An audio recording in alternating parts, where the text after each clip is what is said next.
We've talked about what the status was of the studio system in the 1930s and what that meant to have a golden age of Hollywood. So we've got some understanding about, from the inside of the studio, the need to produce films and building those films around reliable genres and stars.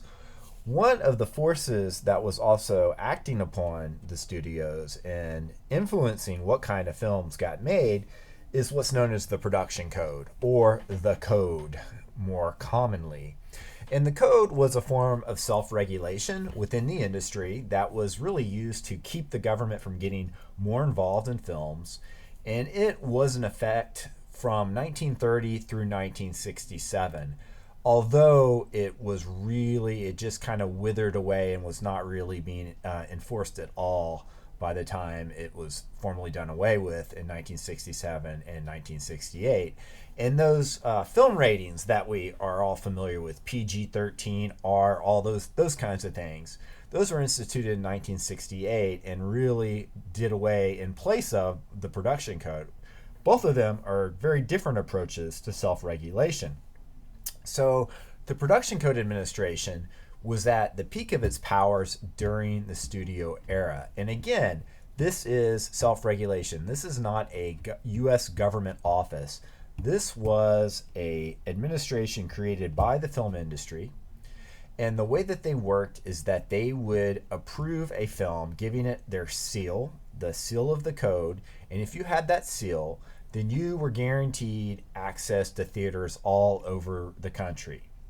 And the reason that this worked is that prior to this, there were a lot of different censorship boards around the country.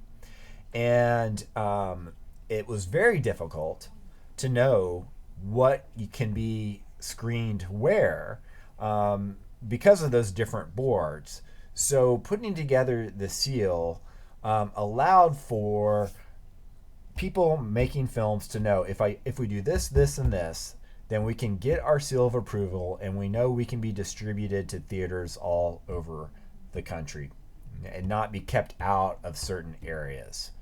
So this was done because of censorship, but also because of a variety of different scandals in the 1920s, both in films, increased levels of sex and violence, as well as scandals, celebrity scandals outside of films too, that was making Hollywood look like just this bed of sin. And so the code was an attempt to kind of clean up and improve the attitude, the reputation of Hollywood. We've already talked about how one reason why comedy changed so much was that films were trying, and the film industry was trying to appeal to a upper middle class audience rather than the working class audiences, and it was supposed to be this respectable entertainment that you could therefore charge more money for people to go to. So this is also part of that too, right? We've got to make film, ensure that this is a family friendly industry in order to be financially successful in the broadest ways. Now, the way that the code really worked is that you didn't make your film and then submit it to the code and they would tell you whether or not you got a seal. It worked throughout the whole process of movie making. So you would submit a script to the code, they would comment upon it, you would submit changes to that script. So at those early stages, you could hopefully design your story around something that's not going to get you in trouble. And I'll talk just here in a second about what some of those characteristics were. So slowly in the 50s, the code's power erodes. And then in the 1960s, there are a number of major films that are actually released without having seal approval, and they are successful. And so they show that you don't actually have to have that seal. And a lot of this is just the industry's attitude. It was very strategic not to institute the code as stringently as it had been before because there were lots more competition going on that we'll get into a little bit later. But the code is important for us to think about because it's this other force, and it's kind of interesting. You know, the code is going to push certain kinds of content beneath the surface, and comedy is a form that releases pressure, right? So some of those things that the code pushes beneath the surface, we can expect to erupt in comedy. Now, the guidelines of the code, they had major principles. The major principles. One was, and these are quotes from the code, no picture shall be produced which will lower the moral standards of those who see it. Hence, the sympathy of the audience shall never be thrown to the side of crime, wrongdoing, evil, or sin. So think about that. That's pretty profound. If you're going to represent people engaged in crime or some other evil or sin, they're going to have to be punished for that. Otherwise, it seems that you're lowering the moral standards of the audience. So what else did it say? Correct standards of life, subject only to the requirements of drama and entertainment, shall be presented. That goes along with that other principle. Correct standards of life, the way that you should live. Law, natural or human, shall not be ridiculed, nor shall sympathy be created for its violation. So these are like the broad principle guidelines. And you can see this is going to get us into difficulty. How do you decide what correct standards of life are? Whose standards are those going to be? So, some specifics. There were specific prohibitions on these things you could not do. The code says you cannot do these things. You cannot have nudity. You cannot have suggestive dances, suggestive of sex, of course. You can't discuss sexual perversity. Never mind ever showing that. You can't even discuss what would be considered sexual perversity. And I think, that would be like any sex outside of heterosexual, boring. I won't even go into it further. You know what sexual perversity is. Superfluous use of liquor, ridicule of religion. That's very different, right? You can't ridicule religion. So these are broad principles. Now, the specifics, right? Ridicule of religion, that would be a standard that you don't want to apply in your life. Miscegenation. Miscegenation refers to mixing between races. So you could not get a movie approved if you had white people, black people married or in a romantic pair. It also applied to other races too, other ethnicities in some cases. Lustful kissing, scenes of passion. So what you see here is it's not just like you can't have nudity, you can't have sex scenes. You can't have things that really strongly evoke those feelings of passion, right? So all those kinds of prohibitions, and those are the things that you can't show in your film. So guess what? People do all those things. They're going to find their way into the movies in other ways. Another part, in addition to the production code, there was what was called the Catholic Legion of Decency. And the Legion of Decency had lots of power because they had the power to decide and to say whether or not a particular film was objectionable from the point of view of the Catholic Church.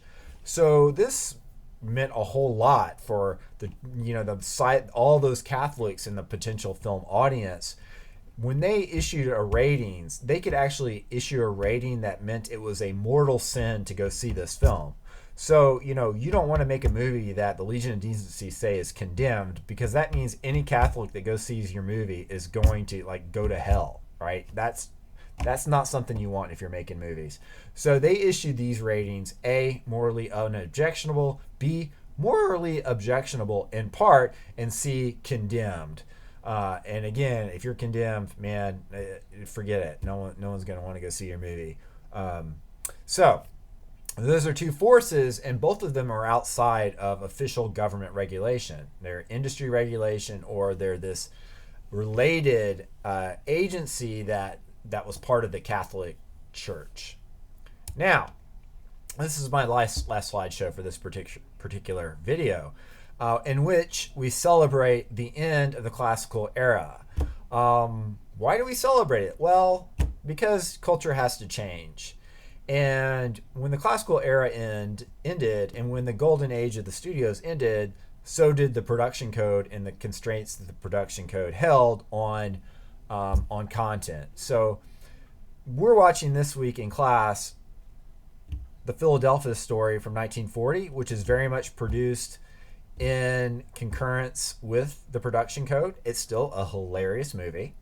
And then we're watching Some Like It Hot from the end of the 50s. And or the mid 50s anyway. And this is a movie that could not be produced strictly abiding by the code at all, right? Both these movies in some ways fit into the genre of screwball comedy. So how does the classical era end? Well, there's a U.S. versus Paramount is the final case where the federal government does rule that the studios are monopolies and they have to divest themselves of one of those components, production, distribution, or exhibition. And so they sell off their movie theaters and they maintain their production and distribution because those are their most profitable arms. Still, though, there are other forces at work, and studio profits just tank tremendously. So 1946 was that year, you'll remember I said, a peak attendance at movie theaters. Studio profits were $120 million in 1946. Just 4 years later, they're down to 31 million. So, that's a quarter, right? That's a tremendous drop. A lot of that has to do not with divestiture, but also with television. In 1948, less than 10% of American people had a TV. By 1960, 90% did. So the audience now has the opportunity to just stay home. They don't have to go to the movies. So what did the movie studios do in order to kind of bounce back from this? Well, they turned to co-production, and that means that they weren't footing the bill.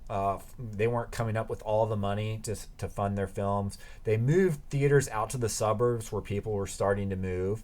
They relied upon gimmicks, including bigger, wider screens, 3D, and other things in order to distinguish the experience of going to see a film versus just watching something on TV. And they started to have more risque content. They started to push the boundaries of sex and violence because you could do more in film than you could on television. Television was broadcast medium. It was a family medium. It was a home medium. So one of the things that film could do was to push boundaries of content. So therefore, it makes sense that the code is really going to be in the way. We need to get rid of the code so we can be more competitive in film. And so comedy is going to be really much more interesting in the movies than it is going to be on TV for a very long time.